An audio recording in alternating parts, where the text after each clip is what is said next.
72-year-old Loretta Caldwell was humming a gospel tune in her kitchen, putting the finishing touches on a peach cobbler for a son she had not seen in 6 years. She did not know that 3 blocks away, a patrol car was turning onto her street with its headlights killed. She did not know that her son Callum, a Tier 1 operator with the 1st SFOD, was currently pulling his rental truck into her driveway, carrying a bouquet of hydrangeas. 2 worlds were about to collide in a tragedy that would burn the corrupt foundation of Oak Haven, Louisiana, to the ground. Justice is rarely swift, but when it arrives, wearing the face of a man with nothing left to lose, it is absolute. The humidity in Oak Haven stuck to your skin like a second layer of clothing. It was a heavy, suffocating heat that smelled of swamp water, pine needles, and impending rain. For Callum Caldwell, it smelled like childhood. It smelled like the past he had spent the last 20 years running away from. At 42, Callum did not look like a man who existed in the civilian world. He moved with a predatory grace that made people uncomfortable in grocery store aisles. He was 6'4" of corded muscle, scar tissue, and hypervigilance. As a master sergeant in Delta Force, he had spent his adult life in the darkest corners of Syria, Afghanistan, and the Horn of Africa. He specialized in high-value target extraction and dismantling terror cells. How was a ghost, a scalpel used by the United States government when they needed a problem to disappear without a press conference. But today, he was not Sergeant Caldwell. He was just Callum. He drummed his fingers on the steering wheel of the rented Ford F-150. In the passenger seat sat a bouquet of blue hydrangeas, his mother's favorite, and a small velvet box containing a gold locket. Inside the locket was a picture of him and his late father, a peace offering for missing the last 3 Christmases. He turned onto Sycamore Street. The neighborhood had not changed much. The oak trees were thicker, their roots buckling the sidewalks a little more aggressively. The houses were still modest single-story siding structures with porch swings and manicured lawns. It was a quiet, predominantly black neighborhood that had been slowly shrinking as the gentrification from the north side crept closer. Callum checked his watch. Loretta would be finishing dinner. She ate early. He smiled for the first time in days, the tension in his shoulders loosening just a fraction. He had not told her he was coming. He wanted to see the look on her face. He wanted to sit at her small formica table, eat greens and cornbread, and listen to her tell him about the church choir gossip. He needed to feel human again. He pulled the truck up to the curb 2 houses down from hers, killing the engine. He wanted to walk up quietly. As he stepped out of the truck, the air shifted. It was not the weather. It was the silence. Usually this street was alive with the sound of kids playing basketball in driveways, or music drifting from open windows. Tonight, it was dead quiet. Then he saw it. A black and white cruiser was parked diagonally across his mother's driveway. No lights, no siren, just the aggressive posture of a vehicle abandoned in haste. The driver's side door was open. Callum felt the cold prickle of adrenaline wash over him, the switch flipping in his brain. The world slowed down. His vision tunneled. The hydrangeas remained on the passenger seat. He began to move toward the house. He did not run. Running drew attention. He moved with a fast, fluid stalk, hugging the shadow of the neighbor's hedge. Inside the house, the atmosphere was shattering. Loretta Caldwell stood in her hallway, her hands trembling. She was a small woman, barely 5'2", with silver hair pulled back in a neat bun. She wore a floral apron over her Sunday dress. Towering over her was Officer Garrett Sloan. Sloan was a known entity in Oak Haven, a man who wore his badge like a crown and his gun like a threat. He was 35, thick-necked, with a face flushed red from a mix of steroids and perpetual aggression. Behind him stood Officer Nolan Briggs, a rookie who looked nervous, his hand hovering over his holster. I asked you a question, Loretta, Sloane barked, his voice bouncing off the framed photos of Callum in his dress blues that lined the hallway walls. Where is he? I told you, officer, Loretta said, her voice shaking but her chin held high. I don't know who you're talking about. I live alone. My son is overseas. We got a tip, Sloane sneered, stepping into her personal space. The smell of stale tobacco and aggression radiated off him. Anonymous tip says you're harboring a fugitive, Dion Little D. Washington. Heard he ran in here. I don't know a Dion, Loretta insisted. You can't just barge in here without a warrant. This is my home. I don't need a warrant if I have probable cause. And my probable cause is I saw a suspect enter the premises, Sloane lied. It was a rehearsed line, one he had used a dozen times to shake down locals for cash or just to exert dominance. There was no Dion. There was no tip. Sloane and Briggs had been bored, and they knew Loretta's grandson, a cousin of Callum, had had run-ins with the law years ago. They were fishing. Get out of my house, Loretta said, pointing a shaking finger toward the door. Or I'm calling the sheriff. Sloane laughed, a harsh, barking sound. He reached out and slapped her hand away. You don't point fingers at me, bitch. The contact was the catalyst. Loretta, a woman of pride, stumbled back. You struck me, she whispered, shocked. She turned to grab the landline phone sitting on the hallway table. Put the phone down, Sloane shouted, his ego flaring. He grabbed her arm, spinning her around. Let me go, Loretta screamed. She flailed her free hand, connecting with Sloane's chest. It was not a hit, it was a desperate push. Assault on an officer, Sloane roared. Gun! There was no gun. Loretta was holding a telephone receiver, but Sloane was already drawing. The rookie Briggs panicked. Hearing gun, he drew his weapon too, his training abandoning him in favor of fear. Outside, Callum was 10 yards from the front door when he heard the shout. Assault on an officer. Gun. He broke into a sprint, covering the ground in 2 seconds. He hit the porch steps just as the thunderclap of a .40 caliber discharge tore through the night. The sound of a gunshot in a confined space is deafening. It is a physical blow to the senses. Callum kicked the front door open. The wood splintered near the lock, flying inward. He did not enter with a shout. He entered with a sweeping scan, his brain processing the tactical geometry of the room in milliseconds. Alto to his left, the kitchen empty, pot boiling over on the stove. Center, the hallway. Target 1, Sloane, standing over a prone figure, weapon drawn, smoke curling from the barrel. Target 2, Briggs standing 3 feet back, weapon drawn but shaking, face pale. The victim, Loretta Caldwell, she was on the floor. The floral apron was already soaking up red. The shot had hit her center mass, high in the chest.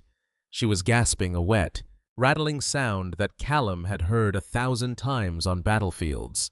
It was the sound of a lung collapsing. Callum froze for a microsecond, the only hesitation of his career. That was his mother. Officer Sloane spun around, startled by the door crash. He saw a massive figure in the doorway. He did not see a grieving son. He saw a threat. Freeze, PD! Sloane screamed, raising his weapon toward Callum. Callum did not freeze. He did not put his hands up.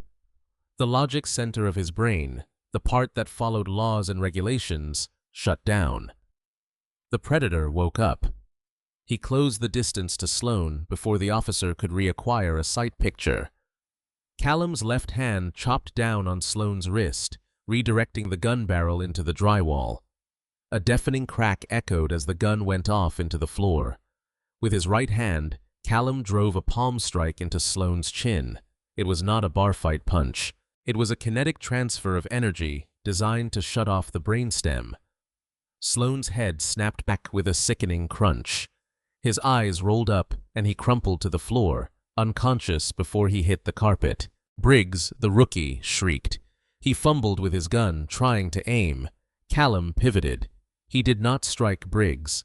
He simply stepped inside the rookie's guard, grabbed the slide of the pistol, and wrenched it from the boy's hand with a torque that nearly broke Briggs's index finger. Callum disassembled the weapon. Slide off, magazine out, spring ejected, in under 3 seconds, dropping the pieces to the floor. He shoved Briggs against the wall, his forearm crushing the rookie's windpipe just enough to immobilize him. "Did you shoot her?" Callum asked. His voice was not a scream. It was a low, guttural rumble, like tectonic plates grinding together. "No, no, God, no! It was Sloane! It was Sloane!" Briggs sobbed, pissing himself. She had a phone. He said gun, but it was a phone." Callum stared into the rookie's eyes, seeing the terror, the truth. He released him. Briggs slid to the floor, gasping. Callum dropped to his knees beside Loretta.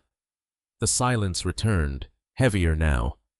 The smell of peach cobbler was mixing with the copper scent of blood and the acrid sting of cordite. "Mama," Callum whispered, his large, calloused hands hovering over the wound, applying pressure.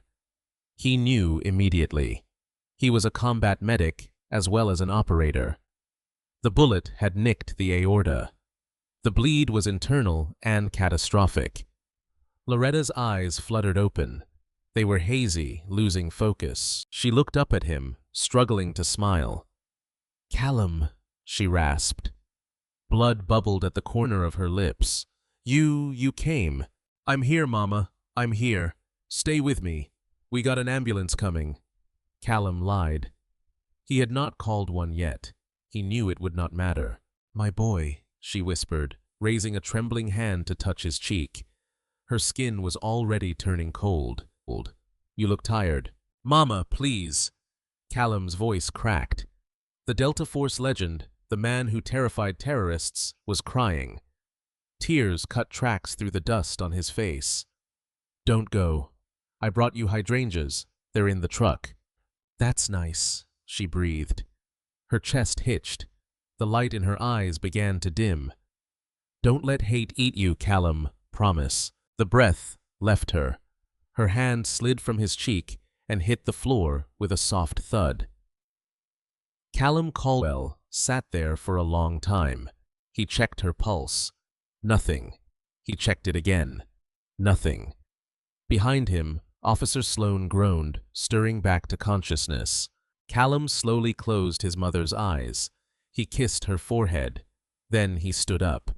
He turned to look at the two officers. Briggs was cowering in the corner. Sloane was trying to push himself up, shaking his head to clear the cobwebs. Sloane looked up and saw Callum. He saw the tears. Yes. But beneath the tears, he saw something that made his blood run cold. He saw a void. "You're dead," Sloane slurred, reaching for his backup piece on his ankle. "You attacked a cop. You're done." Callum took a step toward him. He did not attack. He just watched Sloane struggle. "My name is Master Sergeant Callum Caldwell," he said. The voice was devoid of humanity.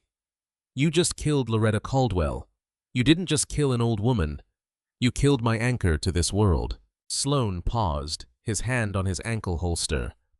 "Military," he scoffed, trying to regain his bravado. "Doesn't matter. You're in my town now, boy. I'm the law." "Not anymore," Callum said. Sirens wailed in the distance. The neighbors had called it in. Callum looked at the door. He looked at his mother's body. If he stayed, he would be arrested. The blue wall would go up. They would plant a gun on her. They would paint him as a violent aggressor who ambushed officers. The story would be buried in paperwork and internal investigations that led nowhere. He knew how the system worked. He had seen it destroy men better than Sloane. He could not get justice inside that cell. Callum looked at Briggs. "Tell them the truth," Callum said. "Or I come for you first." Then Callum turned to Sloane. "You better pray they keep you in solitary, because if you walk free, I'm going to dismantle everything you love. Peace. Bye. Peace." Callum grabbed his mother's phone from the floor, the weapon, and wiped it on his shirt, pocketing it. He grabbed the surveillance hard drive from the hallway closet that Loretta had installed years ago after a break-in. He walked out the back door into the humid Louisiana night, just as the flashing lights painted the front lawn red and blue. Callum Caldwell was gone. The ghost was active. The interrogation room at the Oak Haven Sheriff's Department did not smell like justice. It smelled of stale coffee and bleach used to scrub away the sins of the previous night. Garrett Sloan sat at the metal table, an ice pack pressed to his jaw where Callum had struck him. His jaw was not broken, but it was swollen to the size of a grapefruit, turning a sickly shade of purple. The door opened, and Sheriff Harlan Pike walked in. Pike was the architect of Oak Haven's corruption, a man in his 60s with a gut that strained his uniform buttons and eyes that held zero warmth. He was not angry. He was calculating. "You really stepped in it this time, Garrett," Pike said, tossing a file onto the table. "I've got the press crawling all over the lobby. They heard Delta Force and started foaming at the mouth." "He attacked me, Sheriff," Sloan mumbled, the ice pack muffling his voice. "He was armed. He's a trained killer. The old woman, she moved fast. I thought she had a piece." "She had a telephone, Garrett," Pike said, his voice dangerously low. "A landline receiver. We found it next to her body." Sloan slammed his fist on the table. "It looked like a gun. And her son, he's a psycho. He nearly killed me and Briggs." "Where is Briggs?" Pike asked. "Locker room. Kid's shaking like a leaf. He's useless." Pike sighed and pulled a chair out, sitting heavily. "Here is the situation. We have a dead elderly woman with no criminal record. We have a highly decorated Special Forces operator on the run. And we have you, my lead narcotics officer, with a body count that's getting harder to hide." Pike leaned in. "But we also have a narrative to control. I need you to listen to me very carefully." Sloan nodded, wincing. "We processed the scene after the son fled," Pike said, his eyes locking onto Sloan's. "And wouldn't you know it, we found a .38 snub-nose under the couch, unregistered, filed off serial number. It had Loretta Caldwell's prints on it." Sloan blinked. He knew exactly what that meant. Pike had planted a throwdown gun. The blue wall was going up. They were protecting their own. "She was armed," Sloan said, a slow, crooked smile spreading across his face. "I knew it." "And the son," Pike continued, "is a dangerous fugitive suffering from acute PTSD. He snapped. He killed his own mother in a domestic dispute, then attacked officers when they arrived on the scene. You are the hero, Garrett. You tried to save her." "What about the camera?" Sloan asked, sudden panic rising. "The old lady had a camera system. I saw the lens in the hallway." "The hard drive was missing," Pike said, frowning. "The son took it. If he releases that video, he won't get the chance," Pike said, standing up. "I've put out a bolo. On the lookout for Callum Caldwell, armed and dangerous. Shoot-on-sight orders approved. We have the state troopers and the FBI involved, but I'm keeping the feds on a short leash.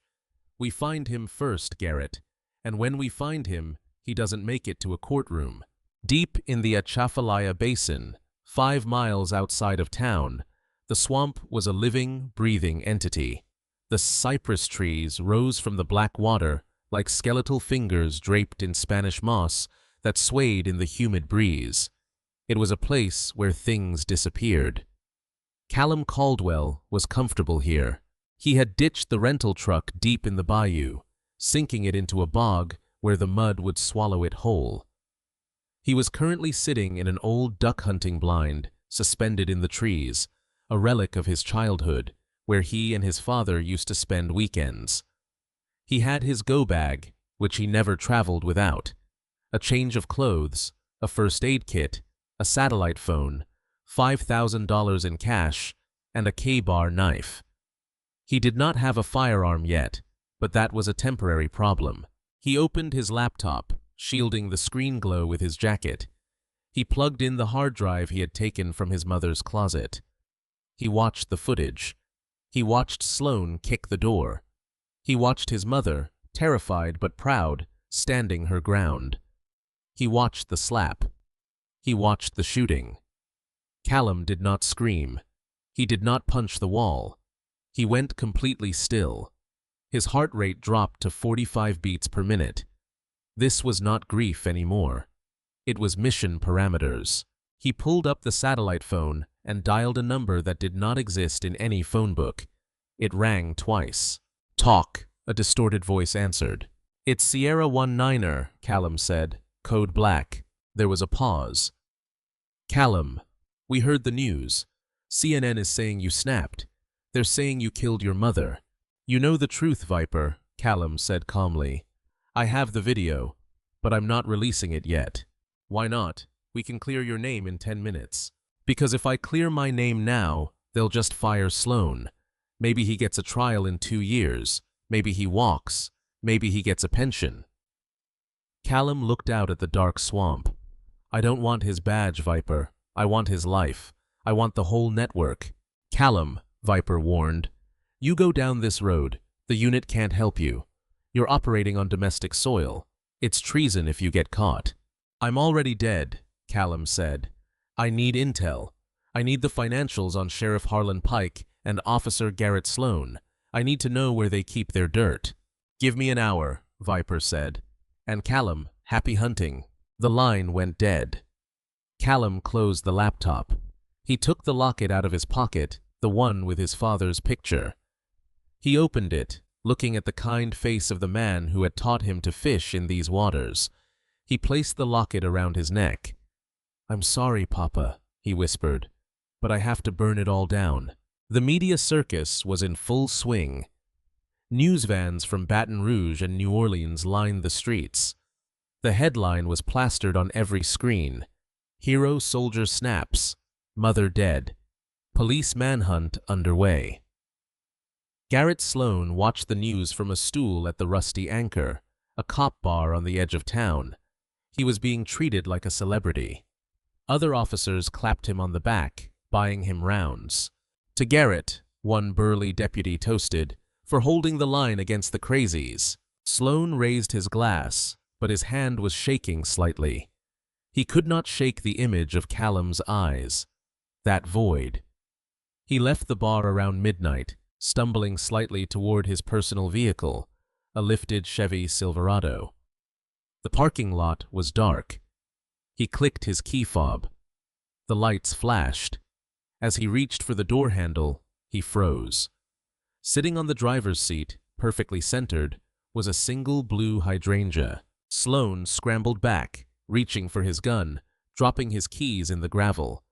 He spun around, aiming into the darkness. "Show yourself!" he screamed. "I see you!" Nothing but silence and the hum of the distant highway. Sloan's breathing came in ragged gasps. He checked the truck. It was locked. There were no signs of forced entry. How did he get inside? How did he know? Sloan ripped the flower off the seat and crushed it under his boot. He sped home, running 2 red lights, checking his rearview mirror every 3 seconds. The rookie, Nolan Briggs, lived in a small apartment complex on the north side. He had not slept in 3 days. Every time he closed his eyes, he saw Loretta Caldwell falling. He saw the lie he had signed his name to in the police report. He was sitting on his couch staring at the TV with the volume off, nursing a bottle of whiskey. The lights in his apartment flickered. Then they died. "Power outage," Briggs muttered, reaching for his phone to use the flashlight. His phone lit up, but not with a flashlight. A video was playing on the screen. It was the footage from Loretta's hallway. Briggs dropped the phone as if it were burning hot. He backed away, pressing himself against the wall. "Who's there?" he whimpered. A shadow detached itself from the corner of the room. Callum Caldwell stood there, dressed in black tactical gear he had liberated from a surplus cache. He wore a balaclava, but his eyes were visible. "Don't reach for the weapon, Nolan," Callum said softly. "I cleared it while you were in the bathroom." Briggs slid down the wall, sobbing. "Please, I didn't shoot. I didn't mean to." "I know," Callum said.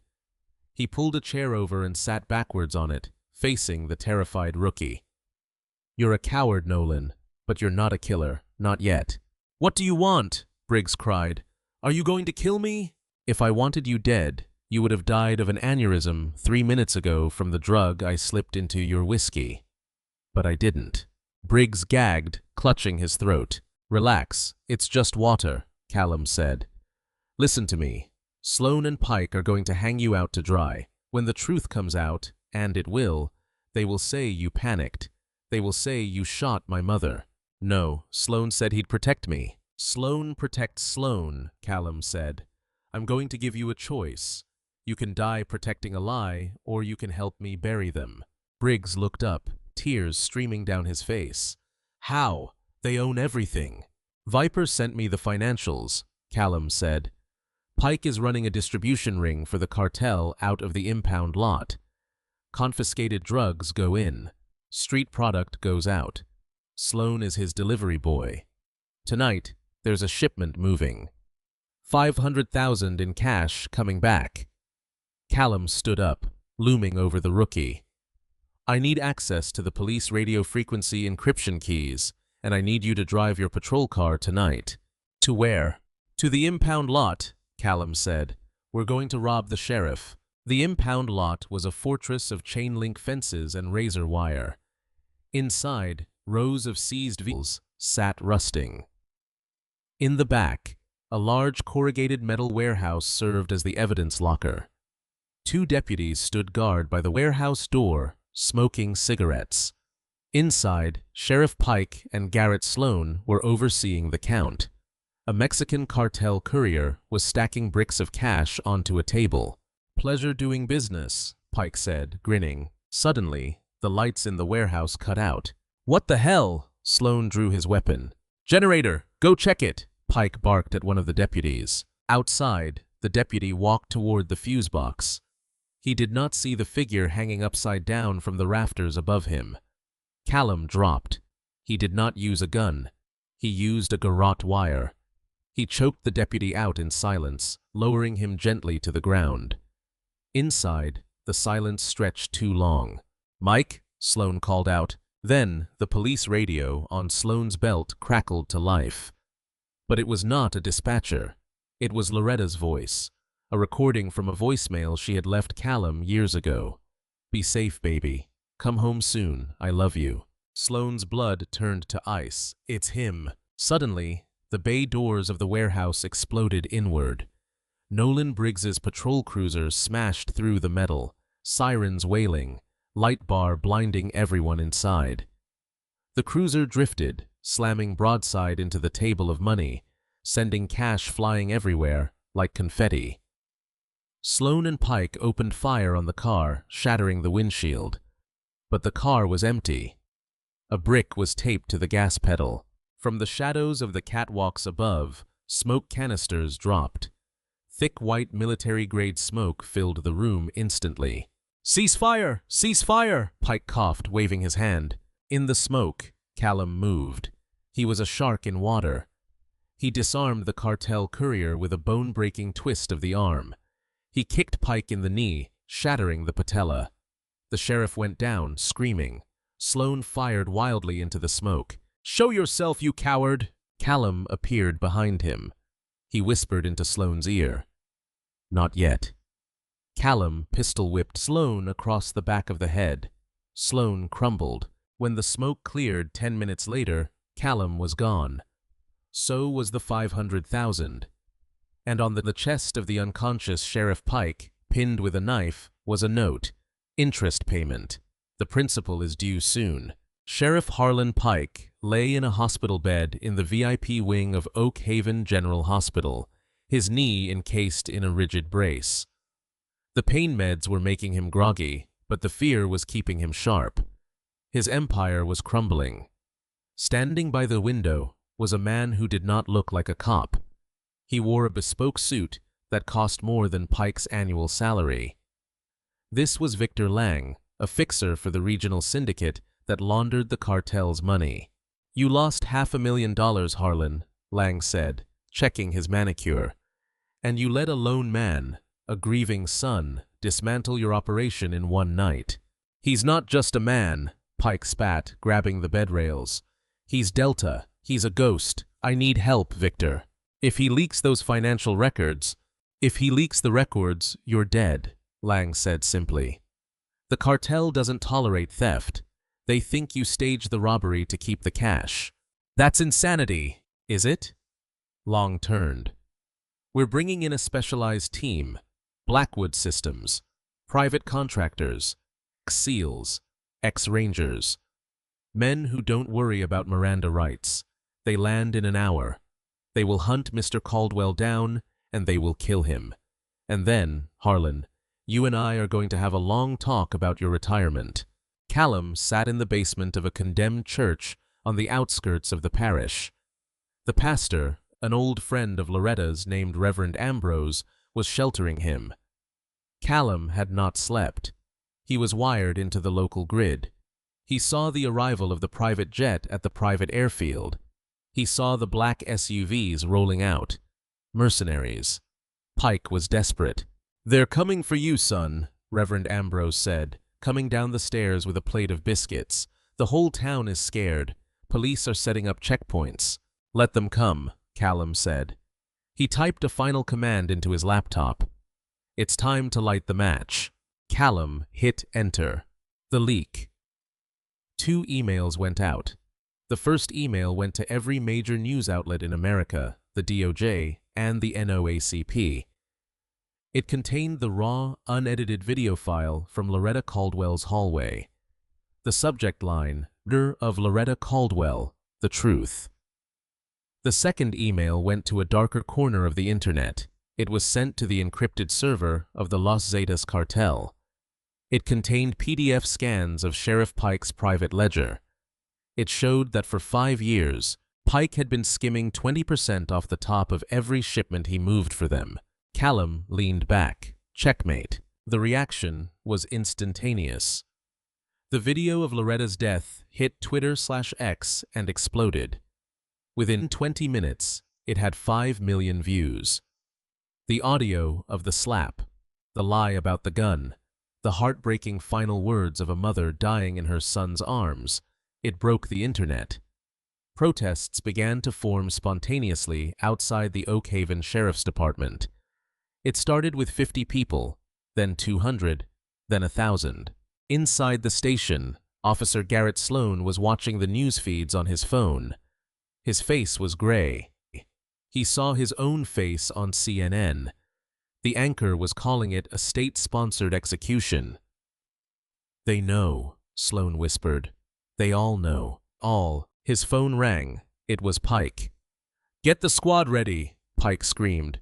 "Riot gear. We have to hold the station." "Sheriff, the feds are going to be here," Sloan stammered. "The feds take hours. The mob is here now. And Sloan, the Blackwood team is moving on Caldwell. They tracked his signal to the old church on 4th Street. If they kill him, we can spin this. We can say he was the aggressor." Sloan hung up. He felt like a rat on a sinking ship. He grabbed his AR-15 and headed for the door, but he did not go to the front line. He went to the back exit. He was going to run. The Blackwood team, 6 men, heavily armed with suppressed carbines and thermal optics, surrounded the old church. Their leader, a scarred mercenary named Kane Driscoll, signaled the breach. They kicked the doors in. Flashbangs went off, filling the sanctuary with blinding light and deafening noise. They swept the room with professional efficiency. Clear left, clear right. They moved to the basement door. Driscoll kicked it open. The basement was empty. No Callum. Just a laptop, sitting on a table playing a countdown timer. 0003. 0002. "Trap!" Driscoll yelled, diving back. The Claymore mines Callum had rigged to the support beams did not detonate to kill. They detonated to collapse. The wooden floor of the sanctuary above gave way. The heavy oak pews, the altar, and tons of debris rained down into the basement, burying the mercenary team in a cloud of dust and timber. Outside, perched in the bell tower of the church, Callum watched through the scope of a stolen sniper rifle. He saw the support team outside panic. He took a shot, not at a person, but at the engine block of their lead SUV. A .50 caliber round he had acquired from Viper cracked the block, killing the vehicle. Callum picked up a burner phone and dialed Driscoll's frequency, which he had sniffed out earlier. "You're out of your depth," Callum said into the comms. "Go home while you can still walk." He rappelled down the back of the tower and vanished into the tree line. He was not done. He was heading for the sheriff's department. The town was burning. The release of the video had acted as a catalyst for decades of suppressed anger. The peaceful protests had turned volatile when deputies under Pike's remote orders fired tear gas into the crowd. Now cars were overturned. The rusty Anchor Bar was in flames. The air was thick with smoke and the sound of chanting, "No justice, no peace." Callum moved through the chaos like a phantom. He wore a hoodie and a face mask, blending in with the protesters. He was not there to riot. He was there to find Sloan. He saw the rookie Nolan Briggs standing near the barricade. Briggs was not wearing riot gear. He was standing on top of a police cruiser, holding a megaphone. "Stop!" Briggs was screaming at the other cops. "Put your weapons down. It's over. I sent the files to the FBI. The bureau is 10 minutes out." Briggs had flipped. Callum smiled beneath his mask. The kid had a spine after all. But Sloan was not there.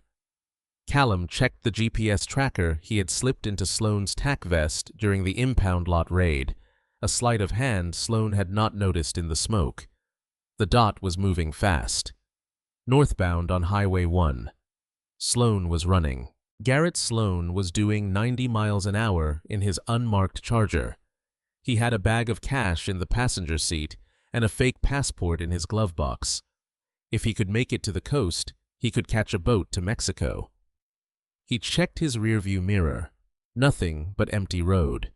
He let out a breath he did not know he was holding. "Free," he muttered. "I'm free." Then he saw it.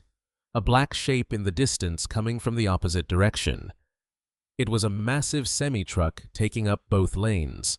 It was not a normal truck. It was a logging truck carrying massive timber, and it was not moving to let him pass.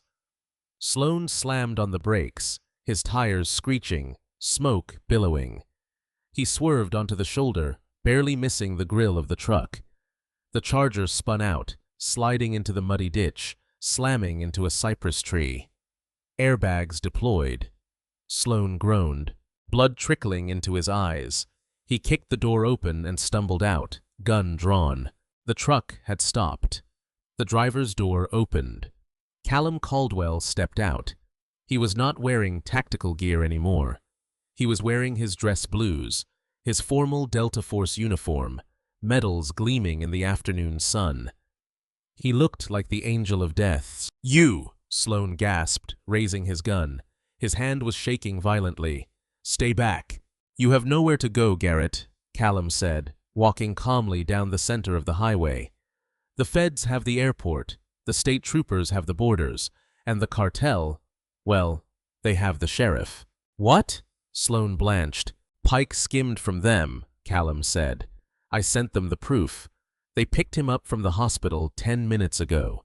He's not going to jail, Garrett. He's going to a hole in the desert." Sloan's resolve broke.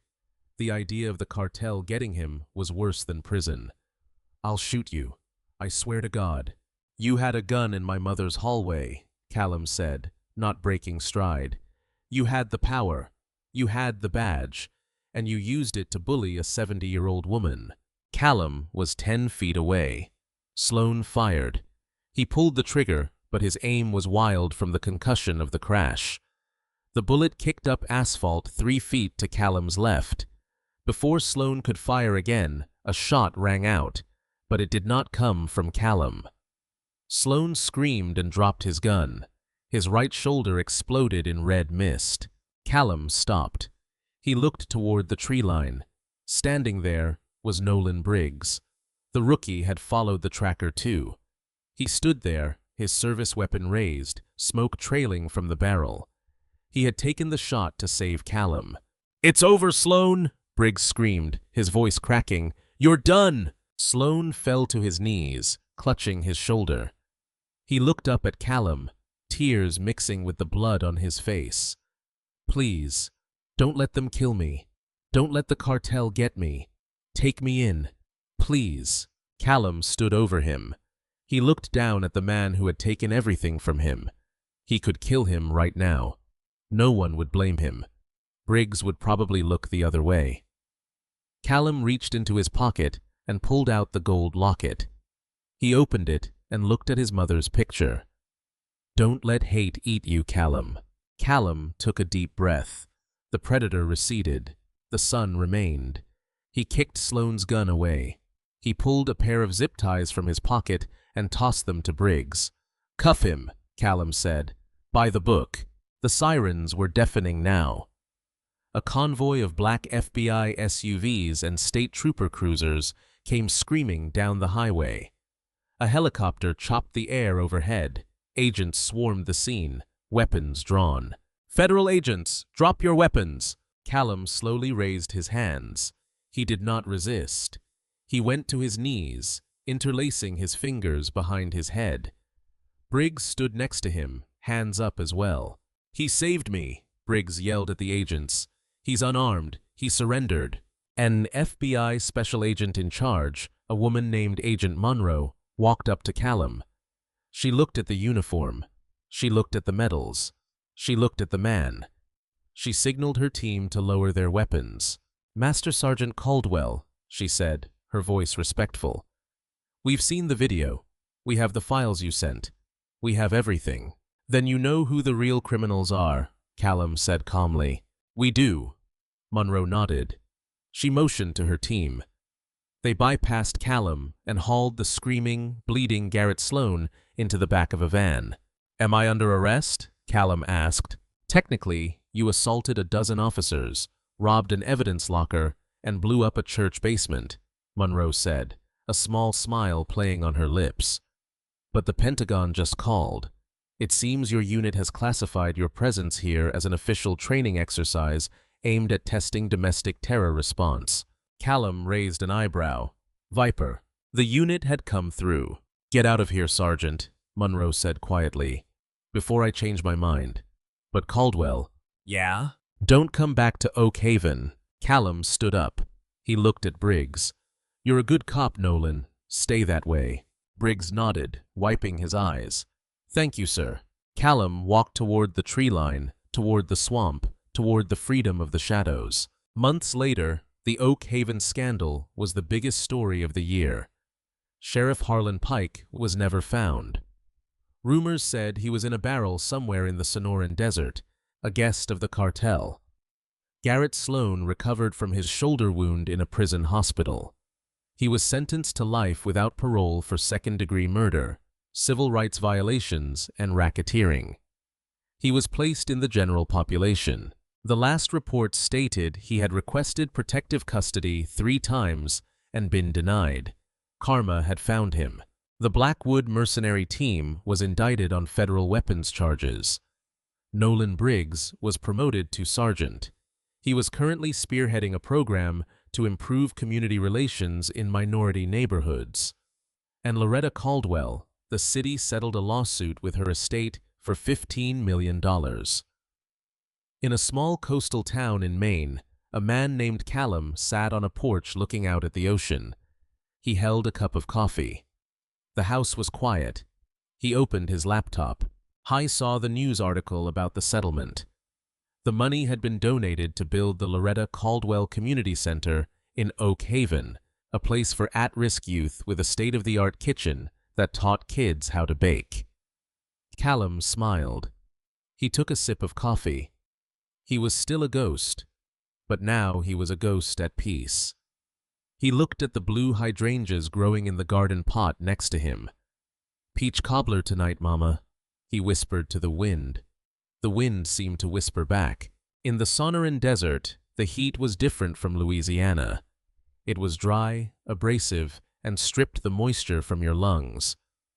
Harlan Pike sat in the back of a dusty Range Rover, his hands bound with zip ties that cut into his wrists. He was not in police custody. When the FBI had raided the hospital, they found Pike's bed empty.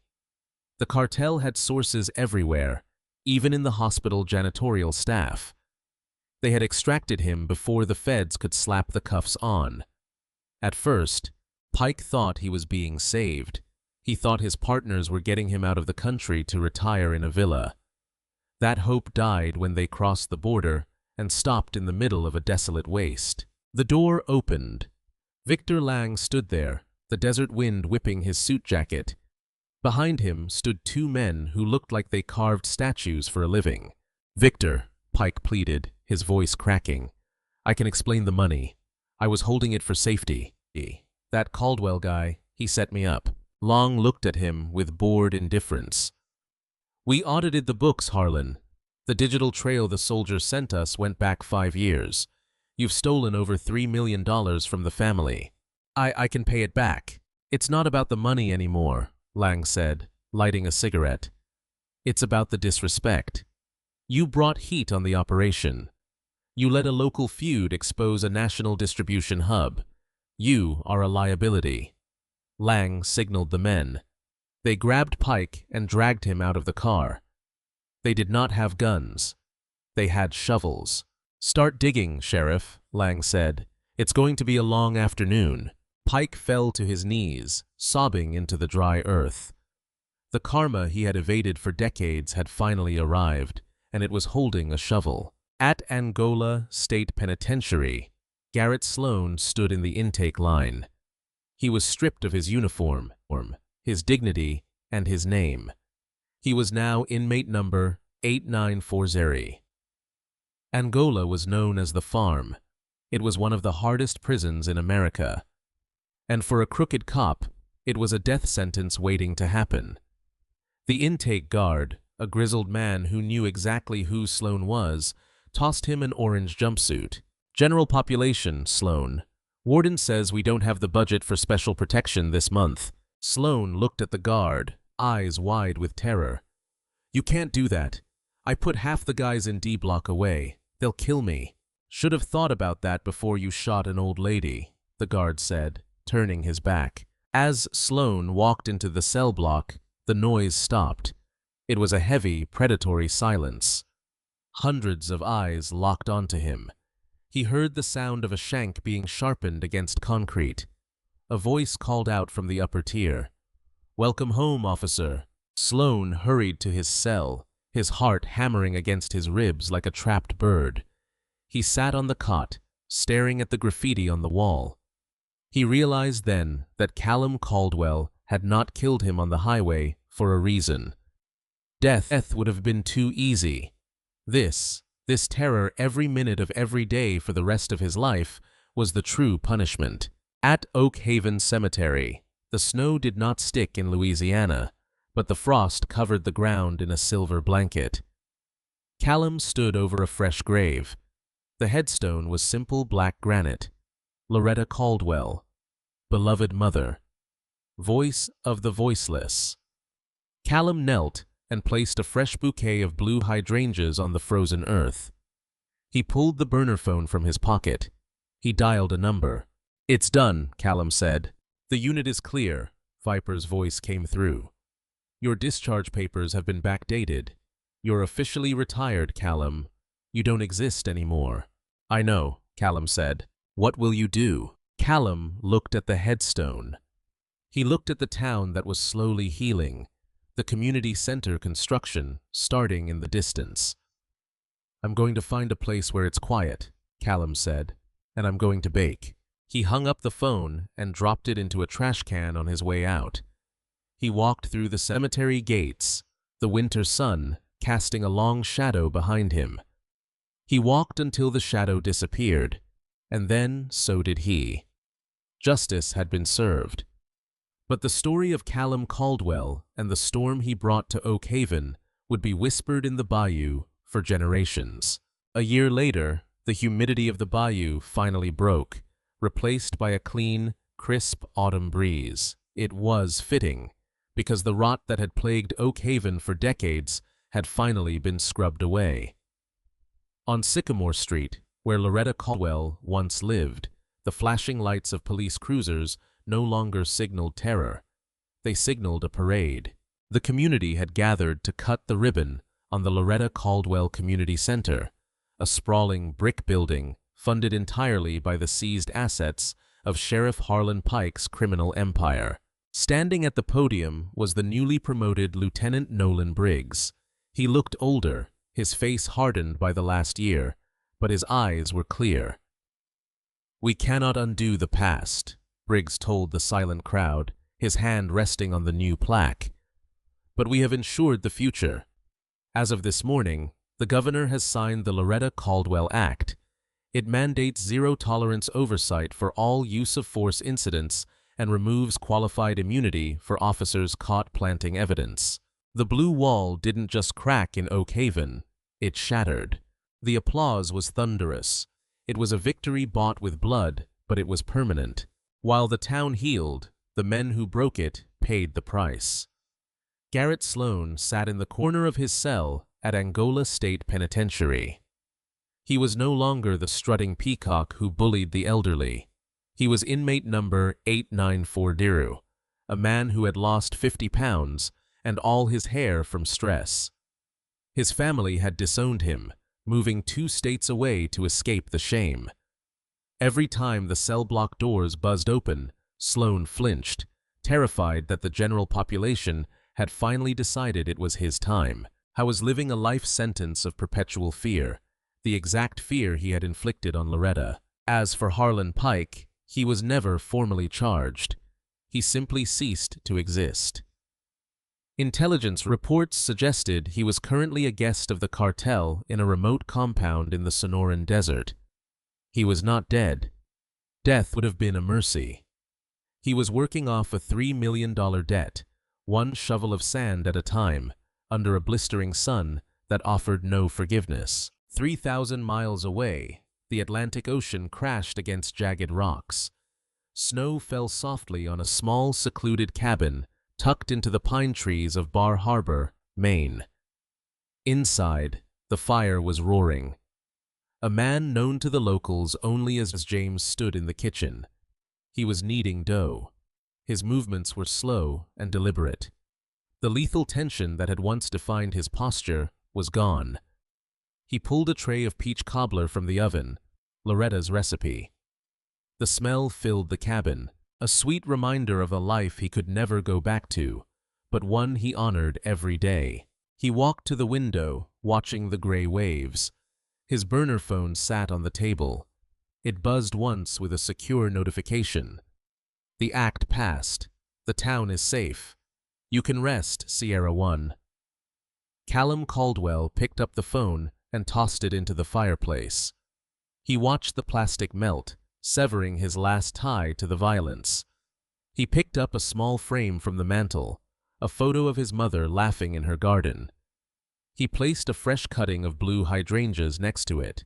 "Justice is done, Mama," he whispered to the silence. Callum took a bite of the cobbler. It tasted like home. The soldier had faded away. The son had finally found his peace. This story serves as a brutal reminder that the most dangerous thing in the world is a man with nothing left to lose. Loretta Caldwell represented the innocence we all want to protect, and Callum represented the fury that wakes up when that innocence is betrayed. While this was a story of fiction, the pain of injustice is all too real for many people every day. We hope this story brought you a sense of catharsis, that sometimes the bad guys do get exactly what they deserve, and the good guys find peace. If this story moved you, or if you believe that justice should be blind and swift, please do me a favor. Hit that like button to help spread the message. Share this video with someone who needs to see the good guys win.